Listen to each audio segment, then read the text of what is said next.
दोस्तों, अगर आपने जेसन का बर्थडे हॉरर स्टोरी पार्ट 1, 2, 3 और 4 अभी तक नहीं देखा है तो सबसे पहले आप उसे देख लें, नहीं तो ये स्टोरी आपको अच्छे से समझ में नहीं आएगी।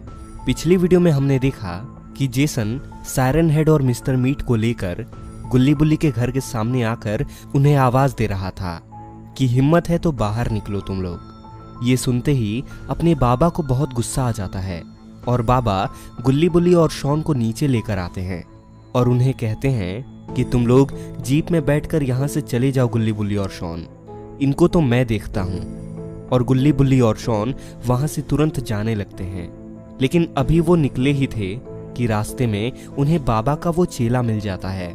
चलिए अब आगे की स्टोरी देखते हैं। गुल्ली बुल्ली और शॉन बाबा के उस साथी को देखकर बहुत खुश हो जाते हैं और शॉन खुशी के मारे उससे कहता है कि अरे मेरे चेले, तुम कहाँ थे? मैंने तुम्हें कितनी बार फोन किया था, तुम अपने गुरु के साथ ऐसा कैसे कर सकते हो? तो शॉन की बात सुनकर गुल्ली शॉन का टकला बजा देता है और कहता है कि अपनी औकात देख लो पहले शॉन, अभी वहां से हम भागते हुए आ रहे हैं और यहां तुम्हें मजाक की पड़ी है। वो तो वहां बाबा हैं, इसलिए उन्होंने सब संभाल लिया।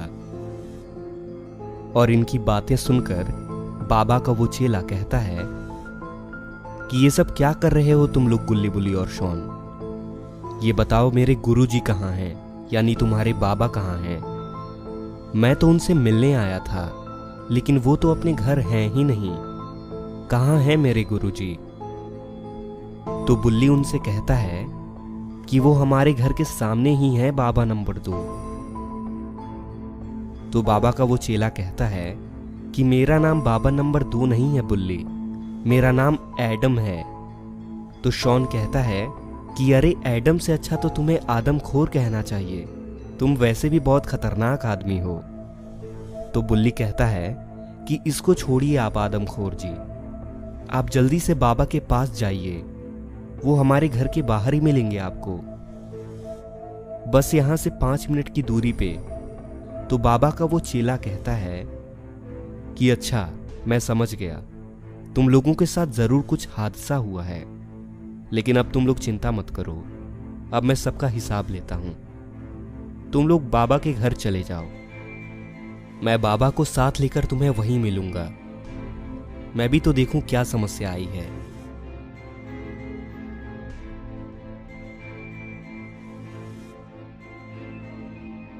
और वो बाबा का चेला वहां से सीधे गुल्ली बुल्ली के घर की तरफ दौड़ने लगता है।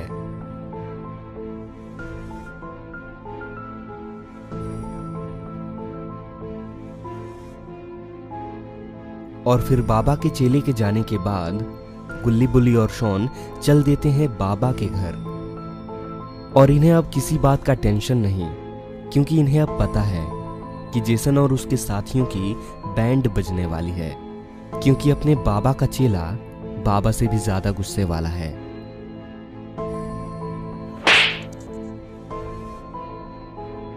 और इधर अपने बाबा जेसन के सामने गिरे पड़े थे, लेकिन अरे यहां पे हुआ क्या है? बाबा ऐसे जेसन के सामने हार नहीं मान सकते। शायद बाबा अपनी शक्तियां इस्तेमाल नहीं कर पा रहे हैं, इनके साथ जरूर कुछ गलत हुआ है। और जेसन उनसे कहता है कि बाबा, इस बार तुम हमको नहीं हरा सकते हो, इस बार मेरे पीछे किसी और का हाथ है। तो सायरन हेड ने कहा कि तुम्हारे पीछे तो मेरा हाथ है जेसन। तो बाबा कहते हैं कि हाँ, वो मुझे भी दिख रहा है। तो जेसन ने कहा कि अपनी बकवास बंद करो बाबा और मरने के लिए तैयार हो जाओ, क्योंकि तुम अपनी शक्तियों का इस्तेमाल अब नहीं कर पाओगे। लेकिन अरे ये तो अपने बाबा का चेला गुल्ली बुल्ली के घर के ऊपर आ पहुंचा है और ये ऊपर से ही सारी चीजें देख रहा था। और तभी वो बाबा के बगल में ही कूद जाता है और बाबा की तरफ देखकर बाबा से कहता है कि आने में थोड़ी देरी हो गई गुरुजी, माफ कीजिएगा।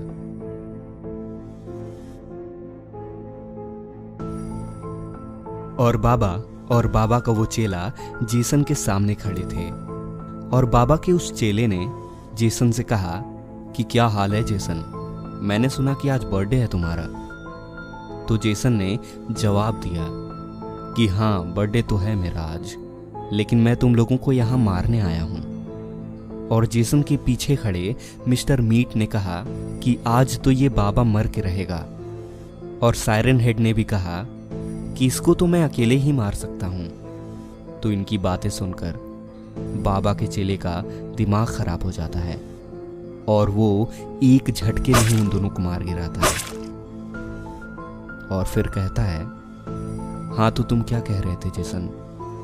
जेसन अचानक से ये सब देखकर बहुत डर जाता है और कहता है, मेरा मुंह से निकल गई, मेरी जबान टूट गई यार। जेसन अपनी आंखों के सामने अपने दोनों साथियों को मरा देखकर एकदम से हार मान गया था, क्योंकि उसने बाबा के चेले का गुस्सा देख लिया था। और अगर जेसन ने कुछ भी इधर उधर की बात कर दी तो बस कुछ सेकंडों में ही बिना कोई चेतावनी के वो मारा जाएगा। इसलिए जेसन ने अपने आप हार मान लिया है। जेसन बाबा से माफी मांगता है और बाबा के चेले से कहता है कि मुझे माफ कर दो, अब से मैं ऐसा कोई भी काम नहीं करूंगा और ना ही ऐसा कुछ करने की सोचूंगा। बाबा का चेला कहता है कि आज तुम्हारा बर्थडे है और तुम आज दोबारा जिंदा हुए हो, मैंने सुना था। वो तुम कैसे हुए, क्या हुआ, वो सब मुझे नहीं जानना। बस मैं ये बोलूंगा कि अगर तुम्हें दोबारा जीने का मौका मिला है तो मुझसे थोड़ा बच के रहो। और जेसन बुरी तरह से हार मान के अपनी जान बचाने के लिए वहां से भागने लगता है। और अब शायद वो वापस गुल्ली बुल्ली को मारने कभी ना आए, शायद इसको उसकी औकात पता चल चुकी है। तो दोस्तों इसी के साथ ये कहानी यहीं खत्म होती है। अगर आपको ये वीडियो पसंद आई हो तो इस वीडियो को अभी एक लाइक कर दें और नीचे लाल कलर का सब्सक्राइब का बटन दबाकर चैनल को सब्सक्राइब भी कर लें और बेल आइकन को दबा दें, ताकि जैसे मैं कोई न्यू वीडियो डालूं तो आपको तुरंत पता चल जाए।